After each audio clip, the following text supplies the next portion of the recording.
Good morning or afternoon or evening or whenever it is you are watching this on Friday. I hope that you've seen the video of this guy who talked about heaven. I thought he did a really good job of being biblically accurate and interesting to watch. So just a couple other points that I wanted you to make sure that we talked about. When we talk about what is heaven, did you catch the definition of heaven? Revelations 23:1 tells us that it is a holy city that comes down from God, from heaven, from the heavens to earth. And Hebrews 11:10 tells us that it is a city whose builder and founder is God. And so heaven is not just some cloudy place up there where there are angels singing and playing and we float around in nothingness. It is actually a city. And so when you think about the word city, what comes to mind? You think of people and structures and culture and business and all kinds of things. And so when Scripture talks about heaven, it's very familiar to us, and there will be many similarities to things that we've known in our earthly life.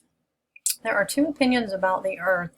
Some Scripture seems to think, and this man talked about, I think his name's Daniel, that the earth is going to be destroyed, that God will destroy the earth and create a new heaven and a new earth. Some Scripture seems to speak to the fact that the destruction will not completely remove the earth, but it would be more like a renewal or redemption, that the earth will be burned with fire, maybe like a purifying fire, that cleanses it from all the impurities and the curse of sin.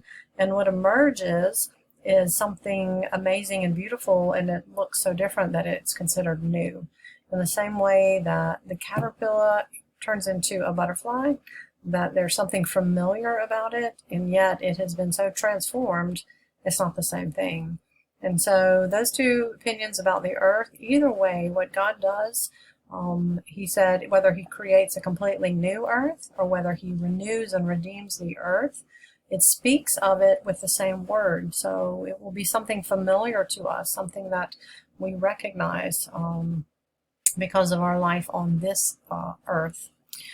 Heaven is, as Scripture speaks of it, it is God with us. That is what will be so amazing about heaven, is that God will be with us. And so he gives images of that.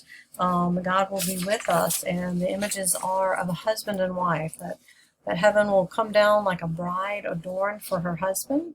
There will be images of a banquet with a king. There are images of marriage. There are images with children with their father. And so that is truly the key, is that God is with us all through Scripture, from Genesis through the Old Testament into the New Testament. It says God is longing to be our God and that we would be his people, that we would live with him in joy and in obedience. And that longing is fulfilled as Jesus comes and redeems us. And at the very end, in these chapters in Revelation that speak of the new heaven and earth, of heaven that we are looking forward to in Revelations 21 and 22, it says, now God is with us. Now he is our God and we will be his people. I find it interesting that the tree of life is at the beginning, at the end of the story. It's mentioned in Genesis 1, and we know how Adam and Eve sinned. They were cast out of the Garden of Eden, and they could not eat from the tree of life anymore, because then they would never die. But this tree of life shows up again in Revelations 19. It tells us that it is there as a central piece of the city of heaven, and that its leaves are healing, have healing properties, healing for the nations, and that it bears a different type of fruit each month. And so I think that's pretty cool that God does not give up on what he intended in the beginning in the garden, to be with his people. They chose sin and rebellion, and God the Father, in mercy and great cost, sent Christ to redeem us so that we eventually could be with him in that place of paradise. If you will go and look at these things and write in your notes, describe what the city of heaven is like. There's the Daniel spoke of those things, of the city is kind of like a square. Somebody estimated that maybe it would be the size of one of our states I'm not exactly sure. I know it will be large enough to house all the people of God. And it will be amazing, like nothing we've ever seen before.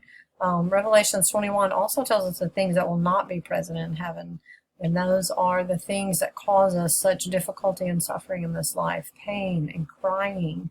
We will not lay in bed and cry yourself to sleep at night because you've been hurt or you're afraid or someone has injured you or taken advantage of you, or those who have suffered cruelty and torture, that there will be no more of that, that sin and the curse will be removed, that there will not even be sighing or sorrow or fear. All of those things God did not intend for us, and he will remove them. Death will be removed. We will never be separated by death. And then the amazing things that will be in heaven is that we will be reunited with those that know him. All of the believers we will be with in heaven. And I think we'll be recognizing them, recognizable, that we will have our personality and the person of who we are will be preserved, and we will recognize those in heaven. And I do believe that we will have physical bodies. They will be new. If you think of Jesus, when he was raised from the dead, that he had a physical body, but it was not like the body before. He could walk through walls and doors. He could appear and disappear. But he could eat and he could drink. That he ate multiple times after he was raised from the dead. He could be touched. He told the disciples to touch him. And so he had a physical body, but it was perfected and glorified. And so if we have died before Jesus comes again, or if we meet Jesus in the air, it says that our bodies will be raised to life. And so there will be a resurrection of our old bodies in order to have a new body, Jesus says, just like he was raised from the dead. I think that's pretty cool. I didn't really think about that until recently, that our old bodies will be resurrected just like his was, and we will be given a new body that we will put on, a body that can never die, a spiritual body, but it will actually be physical. It will be a glorified body. I think that's a better name for it. And so look at and think about what God is desiring to do for us, his children.